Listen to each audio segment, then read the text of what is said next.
Hello साथियों, नमस्कार। Welcome to success point Rajasthan. आ जाओ भाई, सभी भावी शिक्षक और सभी भावी शिक्षिकाओं का स्वागत है आपके अपने ही प्लेटफॉर्म सक्सेस पॉइंट पर। आज की जो क्लास है ये मुख्य रूप से हम बात करेंगे इसमें एक तो मनोविज्ञान के प्रश्न, उसके बाद में हिंदी के क्वेश्चन और उसके बाद में जो है वो गणित के क्वेश्चन। साथियों, प्रत्येक प्रश्न जो है वो अपने आप में अति महत्वपूर्ण है। इसलिए एक चीज़ बोलूँगा कि क्लास को जो है वो शुरुआत से लेकर के लास्ट तक जरूर देखना, और अगर चैनल पर नहीं तो सब्सक्राइब सबसे पहले कर लेना। ठीक है, चलिए पहला प्रश्न देखिए। पहला जो प्रश्न है साथियों ये कह रहा है कि बार बार दोहराने से अधिगम को बढ़ावा मिलता है। ठीक है, ये किस नियम से इसकी पुष्टि होती है? ये क्वेश्चन आपके थर्ड ग्रेड के अंदर पूछा गया प्रश्न है कि बार बार दोहराने से अधिगम को यानी सीखने को बढ़ावा मिलता है। ठीक है, ये अधिगम का कौन सा नियम कहता है? सबसे पहले यहाँ पे देखो साथियों, सबसे पहले अधिगम के नियम की बात करेंगे। अधिगम के नियम यानी कि अधिगम के नियम के जो प्रतिपादक है, अधिगम के साथियों जो नियम दिए हैं ये दिए थॉर्नडाइक ने। ठीक है, अगर आपसे क्वेश्चन भाई सीधा पूछें कि अधिगम के नियमों के प्रतिपादक कौन है, या फिर आपसे पूछेगा कि अधिगम के नियम जो है ये किसके द्वारा दिए गए हैं, तो ये दिया अपने थॉर्नडाइक ने। अधिगम के नियम के जो प्रतिपादक साथियों ये हो जाएगी थॉर्नडाइक। ठीक है, थॉर्नडाइक ने अधिगम के 3 तो दिए मुख्य नियम। साथियों 3 जो है ये अपने दिए हैं कौन से नियम? 3 तो दिए मुख्य नियम। ठीक है, उसके बाद में 5 जो है ये दिए अपने गौण नियम। ठीक है, 3 जो है साथियों ये है मुख्य नियम। ठीक है, और 5 जो है वो है अपने गौण नियम। तो किसके द्वारा दिए गए? ये अपने दिए हैं थॉर्नडाइक के द्वारा। तो इनमें से इन 3 मुख्य नियमों में से आपके रीट के अंदर साथियों, अगर मैं रीट की बात करूं तो रीट के अंदर आपके मुख्य जो नियम है ना वहाँ से ही क्वेश्चन हर बार जो है वो पूछा जाता है। गौण नियम से आपके क्वेश्चन आज तक नहीं पूछा गया है। ठीक है, तो यहाँ पे देखो बार बार दोहराने से, इनकी बार बार जो है वो दोहराने से किस नियम, बार बार दोहराने से अधिगम को बढ़ावा मिलता है। ठीक है, ये कौन सा नियम कहता है? तो ये कहता है अभ्यास का नियम। अगर भाई देखो हम किसी भी चीज़ का बार बार अभ्यास करेंगे तो उस चीज़ को यानी कि किसी भी चीज़ को अगर हम बार बार अभ्यास करेंगे, प्रयास करेंगे तो उस चीज़ को करना हम सीख जाएंगे। तो ये कहता है अभ्यास का नियम। ठीक है, जिन भी विद्यार्थियों का ऑप्शन ए आ रहा है ठीक है उनका बिल्कुल यहाँ पे से हो जाएगा साथियों।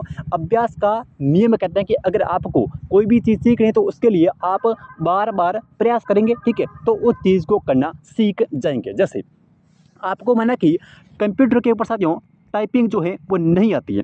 ठीक है, टाइपिंग जो है वो नहीं आती है, लेकिन जब आप इसका बार बार साथियों जब आप इसका बार बार प्रयास करेंगे तो उस टाइपिंग को करना आराम से सीख जाएंगे। ये कहता है अभ्यास का नियम। भाई किसी भी काम को करने के लिए अगर आप बार बार प्रयास करेंगे, बार बार अभ्यास करेंगे तो उस काम को करना सीख जाएंगे। ये अपने कहता है अभ्यास का नियम। ठीक है, देखो प्रभाव का नियम क्या कहता है? प्रभाव का नियम कहता है कि किसी भी काम को करने से अगर आपको संतुष्टि की प्राप्ति होती है, अगर प्रश्न ऐसे आए कि भाई किसी भी काम को करने से आपको जो है वो संतुष्टि की प्राप्ति होती है तो उस काम को करना आप सीख जाएंगे। ये कहता है प्रभाव का नियम। साथियों प्रभाव का नियम कहता है कि किसी भी काम को करने के बाद में अगर आपको संतुष्टि की प्राप्ति हो रही है तो आप उस काम को करना सीख जाएंगे। ये अपना कहता है प्रभाव का नियम। देखो तत्परता का नियम, तो तत्परता का नियम ये भी एक मुख्य नियम है। ठीक है, प्रभाव का नियम मुख्य नियम है और अभ्यास का नियम मुख्य नियम है। ये जो अपने तीनों हैं ये साथियों मुख्य नियम है। ठीक है, तत्परता का नियम क्या कहता है? तत्परता का नियम कहता है कि अगर आप किसी भी काम को करने के लिए शारीरिक रूप से और मानसिक रूप से यानी कि आपका शरीर जहाँ है वहाँ पर ही अगर आपका मन है, आपका शरीर और मन दोनों अगर एक जगह पर हैं तो उस काम को करना आप सीख जाएंगे। ये कहता है तत्परता का नियम। जैसे हमने हर किताब के अंदर साथियों अपने हर किताब के अंदर एक उदाहरण पढ़ते हैं कि घोड़े को, ठीक है, घोड़े को पानी पिलाने के लिए तालाब तक ले जाया जा सकता है लेकिन पानी पिलाने के लिए बाध्य नहीं किया जा सकता। ये कहता है तत्परता का नियम। ठीक है, तो उम्मीद करता हूँ आपको तीनों जो नियम है वो अच्छे से समझ में आ गए होंगे। जिन विद्यार्थियों को समझ में आ गए वो क्लास को एक लाइक करेंगे। जिन विद्यार्थियों को ये क्वेश्चन अच्छे से समझ में आ गया है वो क्लास को जो है वो एक लाइक कर देंगे ताकि मैं भी समझ सकूँ कि आपको जो है वो कितना समझ में आता है मेरे पढ़ाया हुआ। ठीक है, चलिए अगला क्वेश्चन देखिए। हाँ जी, अगला जो प्रश्न है साथियों ये कह रहा है कि प्राय बालकों की बुद्धि का मापन किया जाता है। ठीक है, प्राय बालकों की बुद्धि का मापन जो है वो किया जाता है। ये आपके रीट L2 2012 के अंदर पूछा गया प्रश्न है। ठीक है, आप मुझे बताओ साथियों, आप मुझे बताओ कि बुद्धि लब्धि यानी कि जो बुद्धि है इसके जन्मदाता कौन है? ठीक है, बुद्धि लब्धि जो है इसके बुद्धि लब्धि ज्ञात करने के जन्मदाता कौन है? साथियों बुद्धि लब्धि का एक सूत्र होता है।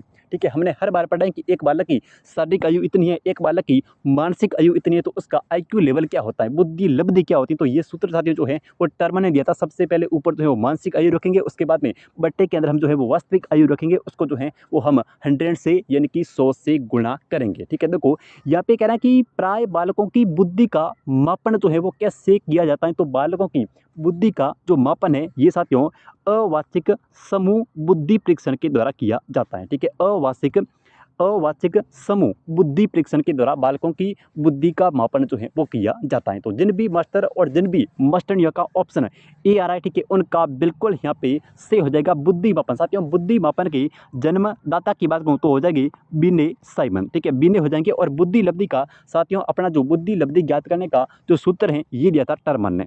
ठीक है, बुद्धि लब्धि ज्ञात करने का जो सूत्र है कौन सा, जो सबसे पहले हम ऊपर क्या रखेंगे, मानसिक आयु, बट्टे में क्या रखेंगे, वास्तविक आयु, गुणा किससे करेंगे, 100 से। प्राप्त क्या होगा, IQ लेवल, इनकी बुद्धि लब्धि प्राप्त होगी। और ये सूत्र जो है इसका प्रतिपादन साथियों टर्मन के द्वारा किया गया। तो यहाँ पे पूछा है आपका कि बालकों की बुद्धि लब्धि का मापन कैसे किया जाता है। तो ये किया जाता है अपने अवाचिक समूह बुद्धि परीक्षण के द्वारा। तो जिन भी विद्यार्थियों का ऑप्शन ए आ रहा है, ठीक है, उनका बिल्कुल यहाँ पे से हो जाएगा अवाचिक समूह बुद्धि परीक्षण के द्वारा।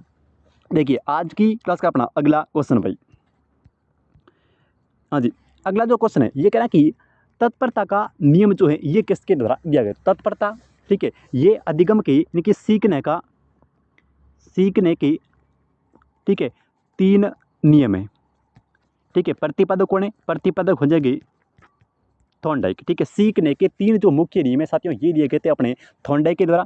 3 मुख्य दिए थे और 5 जो है वो गौण दिए थे। लेकिन आपके क्वेश्चन जो है वो हर बार 3 जो अपने मुख्य नियम है उसको लेकर ही पूछा जाता है। ठीक है, देखिए सीखने के 3 नियम मुख्य, एक तो हो गया तत्परता का, एक हो गया प्रभाव का नियम और एक हो गया प्रयास का नियम। प्रयास का या फिर अभ्यास का एक ही चीज़ है। ठीक है, प्रयास को या फिर अभ्यास बोल सकते हैं। तो ये जो तीनों नियम है यानी कि तत्परता का नियम, प्रभाव का नियम और प्रयास का नियम है, ये सीखने के 3 मुख्य नियम है और प्रतिपादक हो जाएंगे थॉर्नडाइक। ठीक है, जिन भी विद्यार्थियों का ऑप्शन बी आ रहा है भाई उनका बिल्कुल यहाँ पे से हो जाएगा तत्परता का जो नियम है साथियों। तत्परता का नियम पूछ लें आपसे, प्रयास का या फिर अभ्यास का नियम पूछ लें आपसे, या फिर आपसे पूछें कि भाई प्रयास का अभ्यास का या फिर प्रभाव का नियम पूछे तो प्रतिपादक कौन हो जाएंगे, प्रतिपादक जो है वो हमेशा रहेंगे थॉर्नडाइक। ठीक है, तो इस क्वेश्चन का जिन भी विद्यार्थियों का ऑप्शन बी आ रहा है भाई उनकी तैयारी जो है वो बहुत ही बेहतरीन और गजब लेवल की है। ठीक है, चलिए अगला क्वेश्चन देखिए। हाँ जी, अगला जो साथियों प्रश्न है वो कहना है कि मनोवैज्ञानिक थॉर्नडाइक ने व्यक्ति को किस आधार पर बांटा है। यानी कि मनोवैज्ञानिक जो थॉर्नडाइक है साथियों, थॉर्नडाइक ने व्यक्ति को किसके आधार पर जो है वो बांटा है। हाँ जी, तो यहाँ पे हम बात कर रहे हैं थॉर्नडाइक की। ठीक है, मनोवैज्ञानिक थॉर्नडाइक ने व्यक्ति को किस आधार के ऊपर जो है वो बांटा है। ठीक है, मनोवैज्ञानिक थॉर्नडाइक ने व्यक्ति को किस आधार के ऊपर बांटा है। ठीक है, ऑप्शन ए देखिए, चिंतन व कल्पना शक्ति के आधार पर। ऑप्शन बी, प्रभुतापूर्ण व अधीनस्थतापूर्ण के आधार पर। ऑप्शन सी, स्वतंत्रता और निर्भरता के आधार पर। ऑप्शन डी कह रहा है कि इनमें से कोई नहीं। साथियों अगर हम थॉर्नडाइक की बात करें तो थॉर्नडाइक ने व्यक्ति को जो है वो चिंतन और कल्पना शक्ति के आधार पर माना। ठीक है, अमेरिकन वैज्ञानिक थॉर्नडाइक ने व्यक्ति को जो है वो चिंतन व कल्पना शक्ति के आधार पर मुख्य रूप से 3 भागों के अंदर जो है वो बांटा है। ठीक है, इसकी चर्चा जो है वो हम आगे करेंगे कि थॉर्नडाइक ने कौन कौन से 3 मुख्य प्रकार जो है वो बताए हैं। यहाँ पे सिर्फ इतना ध्यान रखना कि थॉर्नडाइक एक अमेरिकन मनोवैज्ञानिक है। इन्होंने चिंतन व कल्पना शक्ति के आधार पर व्यक्ति को जो है वो मुख्य रूप से 3 भागों के अंदर जो है वो बांटा है। ठीक है, जिन भी विद्यार्थियों का ऑप्शन ए आ रहा है, ठीक है, उनका बिल्कुल यहाँ पे से हो जाएगा चिंतन व कल्पना शक्ति के आधार पर। ठीक है, चलिए अगला क्वेश्चन देखिए। हाँ जी, अगला जो प्रश्न है वो कहना है कि प्रयास व त्रुटि में सबसे ज़्यादा महत्वपूर्ण क्या है। साथियों प्रयास और त्रुटि का जो सिद्धांत है, ठीक है, ट्रायल और एरर थ्योरी, यानी कि प्रयास व त्रुटि का जो सिद्धांत है ये दिया था थॉर्नडाइक ने। ठीक है, और प्रयोग किया था किसके ऊपर, प्रयोग किया था एक कैट के ऊपर यानी कि बिल्ली के ऊपर। तो यहाँ पे देखो प्रयास और त्रुटि का सिद्धांत। साथियों प्रयास और त्रुटि का सिद्धांत अगर आपसे पूछे तो प्रतिपादक करना है थॉर्नडाइक, प्रयोग किया था बिल्ली के ऊपर। इसमें प्रयास और त्रुटि में कि ट्रायल और एरर के अंदर सबसे ज़्यादा महत्वपूर्ण क्या है, तो महत्वपूर्ण हमेशा होता है अभ्यास। ठीक है, बार बार किसी भी चीज़ का अभ्यास करेंगे तो उस कार्य को करना जो है वो हम सीख जाएंगे, ये होता है अभ्यास। ठीक है, तो प्रयास और त्रुटि में जो सबसे ज़्यादा महत्वपूर्ण है वो साथियों होता है अभ्यास करना। ठीक है, तो ए ऑप्शन जिन भी विद्यार्थियों विद्यार्थियों का ऑप्शन ए आ रहा है, ठीक है, उनका बिल्कुल यहाँ पे से हो जाएगा प्रयास और त्रुटि में सबसे ज़्यादा महत्वपूर्ण कौन है, महत्वपूर्ण है अभ्यास। प्रयास व त्रुटि का सिद्धांत के प्रतिपादक कौन है, तो थॉर्नडाइक है। प्रयोग किसके ऊपर किया गया साथियों, प्रयोग जो है ये कहता किसके ऊपर, प्रयोग किया था बिल्ली के ऊपर। तो इस क्वेश्चन का ए ऑप्शन बिल्कुल यहाँ पे से हो जाएगा। चलिए बात कर लेते हैं अगले क्वेश्चन की भाई। हाँ जी,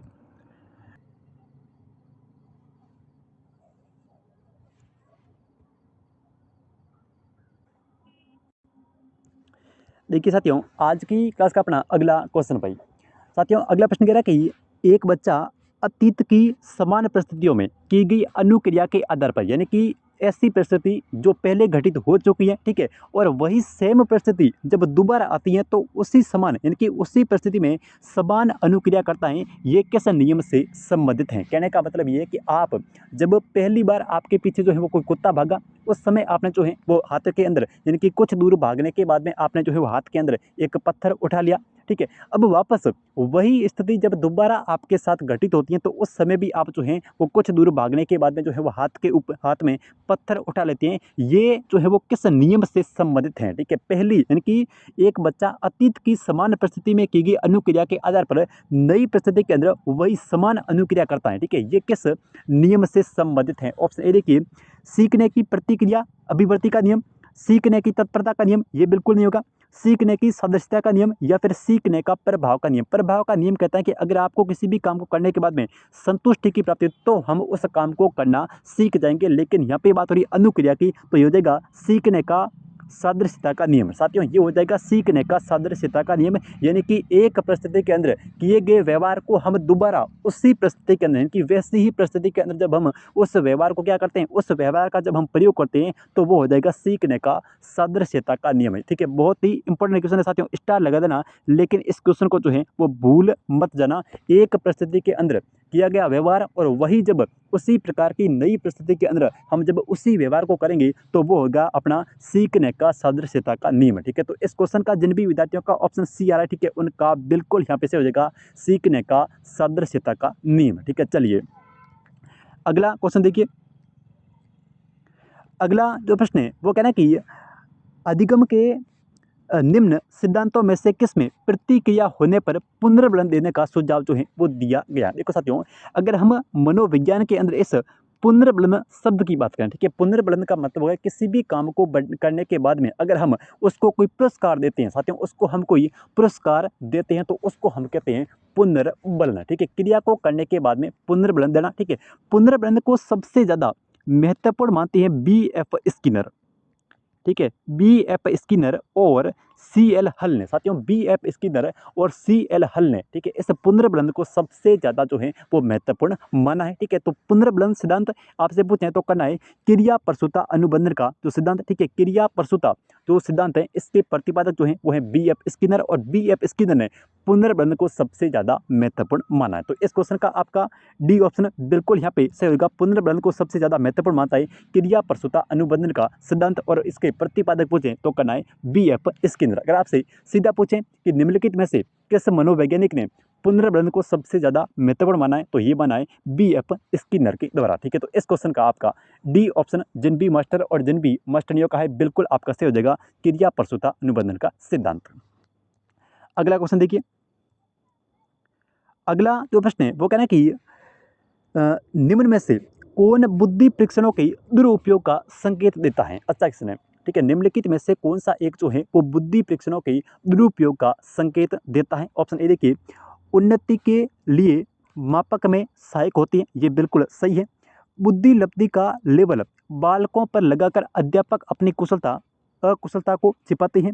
बालकों का वर्गीकरण, ये सही है। अधिगम प्रक्रिया को बेहतरीन बनाना, ये भी साथियों सही है। लेकिन यहाँ पे आपका बी ऑप्शन जो है ये इस दुरुपयोग का संकेत देता है कि बुद्धि लब्धि का लेवल, ठीक है, बुद्धि लब्धि का जो लेवल है ये बालकों के ऊपर लगाकर अध्यापक जो है वो अपनी अकुशलता को छिपाते हैं, ये एक दुरुपयोग का संकेत देता है। तो इस क्वेश्चन का ऑप्शन बी जो है वो बिल्कुल यहाँ पे से हो जाएगा। बुद्धि लब्धि का लेवल जो है वो बालकों पर लगाकर अध्यापक जो है वो अपनी अकुशलता को छिपाते हैं, ठीक है। चलिए अगला प्रश्न देखिए।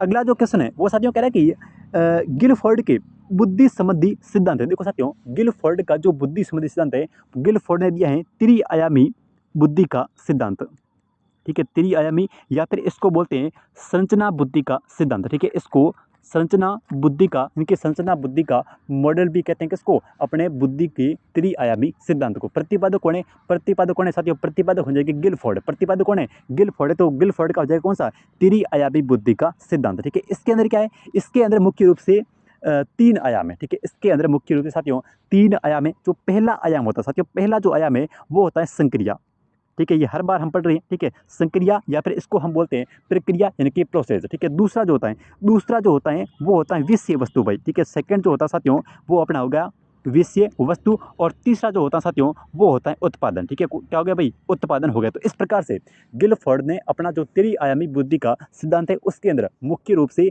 3 आयाम जो है वो बताए हैं, ठीक है। पहला कौन सा है, संक्रिया या फिर प्रक्रिया, सेकंड कौन सा है, विषय वस्तु, और थर्ड कौन सा है, उत्पादन। देखिए, आपने किसी भी चीज़ को देखा, ठीक है, जिस चीज़ को आपने देखा वो होगी आपकी विषय वस्तु। माना कि आपने जो है वो एक एरोप्लेन को देखा, तो वहाँ पे जो एरोप्लेन है वो आपकी एक विषय वस्तु है, ठीक है। और उस एरोप्लेन के देख करके आपके दिमाग में, यानी कि आपकी दिमाग की बत्ती जली और आपने उस एरोप्लेन के बारे में जो भी संक्रिया या फिर जो भी सोचना, उसके बारे में विचार करना स्टार्ट किया, वो होगी संक्रिया या फिर प्रक्रिया, ठीक है। उत्पादन क्या है, तो उत्पादन लास्ट के अंदर आता है, तो वो होता है उत्पादन यानी कि रिजल्ट, ठीक है। ये इकाई में आता है, वर्ग में आता है, जैसे भी आता है। तो ये इस प्रकार से जो त्रिआयामी बुद्धि का सिद्धांत है इसके प्रतिपादक कौन है, प्रतिपादक है अपने गिलफोर्ड, ठीक है। और गिलफोर्ड ने मुख्य रूप से 3 आयाम बताइए, संक्रिया, प्रक्रिया, विषय वस्तु और उत्पादन, ठीक है। चलिए, तो इस क्वेश्चन का आपका जिनका भी आंसर सी आ रहा है, जिन भी मास्टर और जिन भी मास्टरनियों का ऑप्शन सी आ रहा है, ठीक है, उनका बिल्कुल यहाँ पे से हो जाएगा त्रिआयामी बुद्धि का सिद्धांत। इसको बुद्धि संरचना का सिद्धांत भी कहते हैं। प्रतिपादक कौन है, प्रतिपादक है गिलफोर्ड, ठीक है। थोड़ा स्पीड से चलेंगे क्योंकि क्वेश्चनों की संख्या जो है वो थोड़ी ज़्यादा है, ठीक है। चलिए, अगला जो क्वेश्चन है साथियों, अगला जो प्रश्न है वो कह रहा है कि अवधारणा का विकास मुख्य रूप से संबंधित है, ठीक है। अवधारणा का जो विकास है, अवधारणा का जो विकास है, अवधारणा का वो किससे संबंधित है, ठीक है। सामाजिक विकास से है, उपरोक्त सभी से है, बौद्धिक विकास है और शारीरिक विकास है। तो अवधारणा का जो विकास है ये साथियों सभी से संबंधित है, उपरोक्त सभी, यानी कि यहाँ पे ऑप्शन बी जो है वो बिल्कुल सही हो जाएगा। सामाजिक विकास से भी है, बौद्धिक विकास से भी है और शारीरिक विकास से भी है। अगला क्वेश्चन देखिए, अगला जो प्रश्न है वो कहना कि थॉर्नडाइक ने बुद्धि का कौन सा सिद्धांत जो है वो प्रतिपादित किया है, यानी कि थॉर्नडाइक ने कौन सा बुद्धि का सिद्धांत जो है वो दिया है। तो थॉर्नडाइक की बहु यानी कि बहुकारक बुद्धि का सिद्धांत, ठीक है। बहुकारक बुद्धि का जो सिद्धांत है इसकी प्रतिपादक कौन है साथियों, इसके प्रतिपादक है थॉर्नडाइक, ठीक है। तो ऐसे याद रखना, थॉर्नडाइक की बहु, ठीक है, किसकी बहु, थॉर्नडाइक की बहु यानी कि बहुकारक बुद्धि का सिद्धांत, और खड़ी का है, टीले पर खड़ी है, ठीक है। थॉर्नडाइक की जो बहू है साथियों ये कहाँ पे खड़ी है, ये खड़ी है टीले के ऊपर। तो थॉर्नडाइक की बहू टीले पर खड़ी है, यानी कि इस सिद्धांत को टीले का सिद्धांत भी कहते हैं। इस सिद्धांत को साथियों बालू के टीले का सिद्धांत भी कहते हैं। तो ऐसे याद रखना कि थॉर्नडाइक की बहू जो है वो टीले पर खड़ी है। तो यहाँ पे आपका कौन सा ऑप्शन है, यहाँ पे आपका हो जाएगा बी ऑप्शन है, यानी कि बहुकारक बुद्धि का सिद्धांत, ठीक है। एक कारक, देखो एक कारक दिया है अल्फ्रेड बिने ने, कल बात की थी, ठीक है। द्वितीय कारक दिया है स्पेयरमैन ने, ये भी कल बात की थी। और ग्रुप तत्व का मतलब हो गया समूह तत्व, साथियों समूह पूछें ग्रुप पूछें एक ही चीज़ है, और समूह में हमेशा आते हैं थ्रस्टन, ठीक है। थ्रस्टन जो है ये ऐसे मनोवैज्ञानिक हैं जो कभी भी अकेले नहीं आते हैं, ये समूह के अंदर आते हैं। तो समूह कारक बुद्धि का सिद्धांत, या फिर आपसे पूछें कि ग्रुप तत्व थ्योरी, ठीक है, ग्रुप तत्व जो थ्योरी है, ठीक है, ग्रुप फैक्टर जो थ्योरी है, ये अपने किसने दिए हैं, ये अपने दिए किसके द्वारा, ये दिए हैं थ्रस्टन के द्वारा, ठीक है। तो यहाँ पे आपका जिन विद्यार्थियों का ऑप्शन बी है भाई, उनकी तैयारी जो है वो बहुत ही बेहतरीन और गजब लेवल की है, ठीक है। चलिए, अगला क्वेश्चन देखिए। अगला जो प्रश्न है वो कह रहा है कि मानसिक रूप से विकलांग, ठीक है, विकलांगता, ये विकलांगता का संबंधित नहीं है बालक से निम्नलिखित में से, ये ऐसा है बालक में निम्नलिखित में से कौन सा जो है वो मानसिक विकलांगता से संबंधित है, ठीक है। मानसिक रूप से विकलांगता का उदाहरण जो है वो कौन सा है, क्वेश्चन ये कह रहा है, ठीक है। जड़ बुद्धि, असामाजिक कार्य, गूढ़ बुद्धि या फिर अल्प बुद्धि। तो इसमें से कौन सा मानसिक रूप से विकलांगता से संबंधित नहीं है, तो यहाँ पे नहीं पूछा तो हो जाएगा असामाजिक कार्य, ठीक है। देखो बुद्धि का संबंध जो होता है वो हमेशा अपने मन से होता है, इनकी मानसिक प्रक्रिया से होता है भाई। बुद्धि जो होती है साथियों, IQ लेवल जो होता है इसका संबंध अपने किससे होता है, खोपड़ी से होता है, यानी कि दिमाग से होता है। तो यहाँ पे देखो जड़ बुद्धि बिल्कुल आएगा, गूढ़ बुद्धि आएगा, अल्प बुद्धि आएगा, लेकिन सामाजिक कार्य जो है इनका संबंध साथियों असामाजिक कार्य का बुद्धि से नहीं होता है। तो इस क्वेश्चन का आपका बी ऑप्शन है बिल्कुल सही जगह, असामाजिक कार्य, ठीक है। चलिए, अगला क्वेश्चन देखिए। अगला जो प्रश्न है वो कह रहे हैं कि बुद्धि का द्विखंड सिद्धांत, ठीक है, इसके प्रतिपादक जो है वो कौन है? बुद्धि का द्विकारक पूछे, द्विखंड पूछे, एक ही चीज़ है। ये दिया था 1904 के अंदर, किसके द्वारा?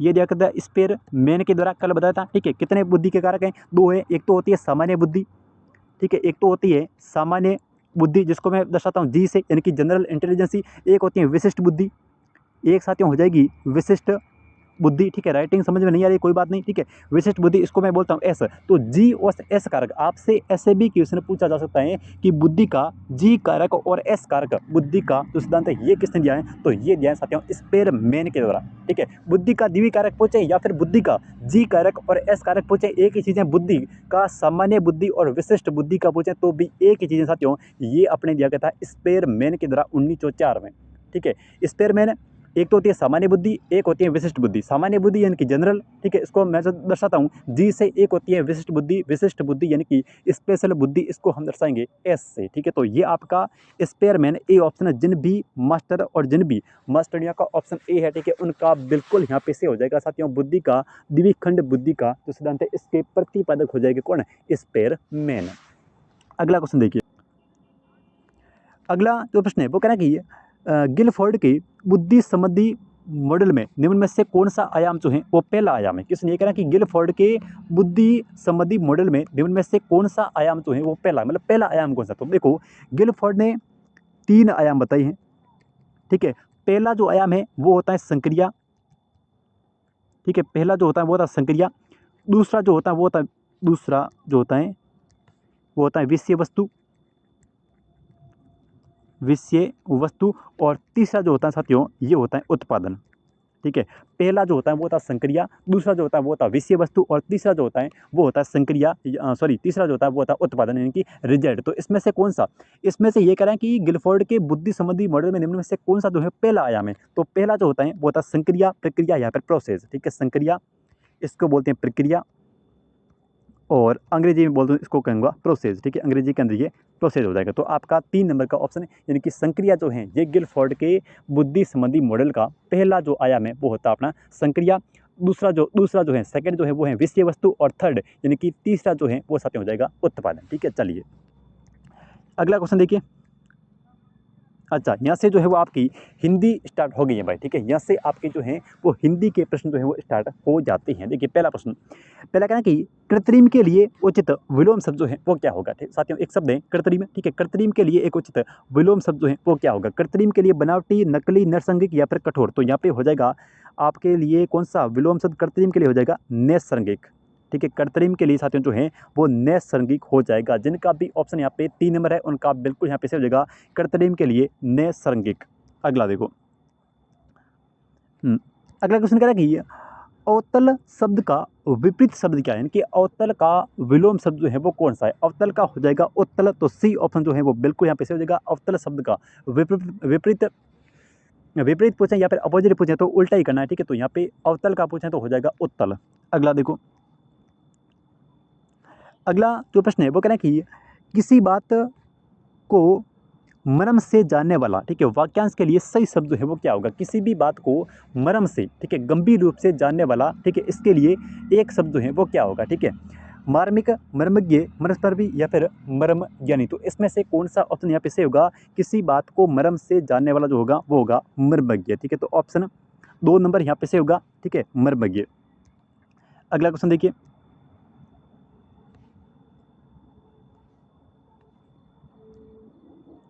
आज की क्लास का देखो अगला क्वेश्चन कह रहा है कि मिताहारी शब्द के लिए एक वाक्यांश छांटिए, ठीक है। मिताहारी जो शब्द है उसके लिए आपको जो है वो एक वाक्यांश का चयन करना है। यानी कि मिताहारी को हम कहते हैं कम भोजन करने वाला, ठीक है। कम भोजन करने वाला ही होता साथियों मिताहारी, ठीक है। कम भोजन करने वाला को हम कहते हैं मिताहारी। तो इस क्वेश्चन का आपका 2 नंबर ऑप्शन बिल्कुल सही हो जाएगा। कम भोजन करने वाला होता है मिताहारी, ठीक है। अगला देखो, अगला जो प्रश्न है वो कहना है कि प्रकृति ने ग्रेनाइट तथा संगमरमर से मेरे क्षेत्र को नवाजा है।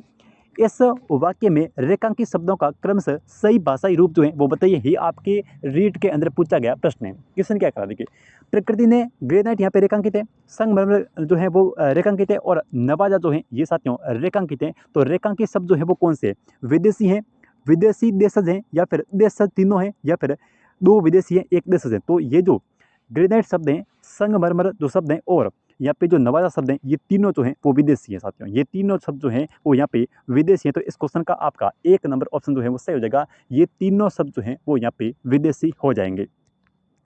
अगला प्रश्न देखिए। अगला प्रश्न कह रहा है कि जो ये दीदार शब्द हैं, ये जो शब्द हैं ये साथियों किस भाषा का है? दीदार शब्द जो है वो किस भाषा का है? तो दीदार जो शब्द हैं ये साथियों फारसी भाषा का शब्द है। ठीक है, दीदार जो है ये अपना फारसी भाषा का शब्द है। इसका आपका 2 नंबर ऑप्शन बिल्कुल सही हो जाएगा। दीदार जो है ये अपना फारसी भाषा का शब्द है। अगला प्रश्न देखिए। अगला प्रश्न कह रहा है कि निम्न में से किस समूह में सभी व्यक्तिवाचक संज्ञाएं हैं? यानी कि इनमें से किस विकल्प के अंदर सभी संज्ञा जो हैं वो व्यक्तिवाचक संज्ञाएं हैं? ठीक है, बहन, बहन, भारतीय और श्याम। ठीक है, भारतीय जो है ये व्यक्तिवाचक है। ठीक है, और श्याम जो है ये भी व्यक्तिवाचक है, लेकिन बहन जो है ये साथियों एक बहन जो है ये हो सकती है जातिवाचक है। ठीक है, बहन।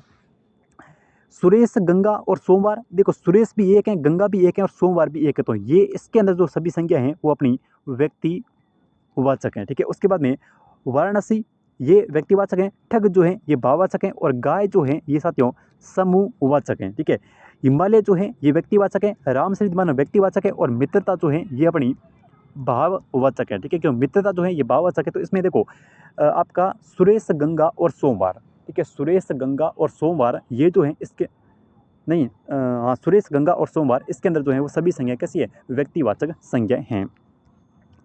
अगला देखो। अगला प्रश्न कह रहा है कि गांधी को राष्ट्रपिता कहा गया है, इस वाक्य में गांधी शब्द क्या है? ये साथियों गांधी जो शब्द हैं ये हमेशा व्यक्तिवाचक संज्ञा है। गांधी जो है ये अपना व्यक्तिवाचक संज्ञा। तो इस क्वेश्चन का आपका ए ऑप्शन जो है वो बिल्कुल यहाँ पे सही होगा, व्यक्तिवाचक संज्ञा। अगला प्रश्न कह रहा है कि जिस शब्द की विशेषता बताई जाए वो क्या कहलाता है? जिस शब्द की विशेषता बताई जा रही है वो होता है विशेष्य। ठीक है, और विशेषण क्या होता है? विशेषण होता है कि जिस शब्द के बारे में जो विशेषता बताई जा रही है वो होता है अपना विशेषण, लेकिन जिस शब्द की बताई जा रही हो वो होता है विशेष्य। ठीक है, तो इस क्वेश्चन का 2 नंबर ऑप्शन जिनका भी आ रहा है उनका बिल्कुल यहाँ पे सही होगा, वो हो जाएगा विशेष्य। ठीक है, अगला देखो। अगला क्वेश्चन कह रहा है कि विशेषण की सही परिभाषा क्या है? विशेषण की सही परिभाषा जो है वो क्या है?